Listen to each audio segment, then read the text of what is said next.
የማለዳ እንጀራ። በአንተ ታምናለችና በአንተ ለምትደገፍ ነፍስ ፈጽመ በሰላም ትጠብቃታለህ። ጌታ እግዚአብሔር የዘላለም አምባ ነውና ለዘላለም በእግዚአብሔር ታመኑ። ኢሳይያስ 26 ከቁጥር 3 እስከ 4። የምስጋና ጸሎት። ቅዱስ አባታችን በዕድሜያችን ላይ ስለጨመርክልን አዲስ ቀን በጌታ በኢየሱስ ክርስቶስ ስም እናመሰግንሃለን።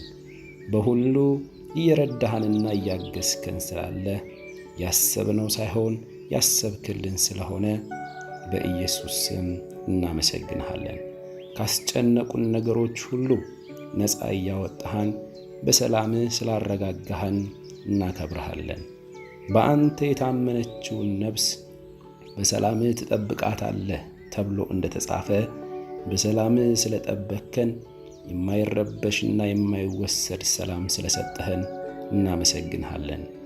ግራ በተጋባ ምድር ስንኖር ከአንተ ዘንድ የሆነ የሚያረጋጋ ሰላምህን በእኛ ላይ ስላበዛህ እናከብረሃለን።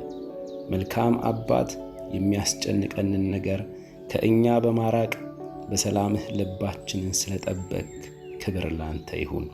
ሰላማችን ጌታ ኢየሱስ ሆይ ሰላሜን እሰጣችኋለሁ፣ የምሰጣችሁም ሰላም ዓለም እንደሚሰጣችሁ አይደለም ብለህ እንደነገርከን ሰማያዊ፣ የተረጋጋ፣ በጸጥታ የተሞላ የማይረበሽ ሰላምህን ስለሰጠህን እናመሰግንሃለን። በዘመናችን ሁሉ ሰላምህ ስለሚበዛልን ሕይወታችን በሰላምህ የተሞላና የተጠበቀ ስለሆነ እናከብረሃለን። በኢየሱስ ክርስቶስ ስም ተስማምተን ጸለይን። የጌታ የኢየሱስ ክርስቶስ ጸጋ ከሁላችን ጋር ይሁን። አሜን።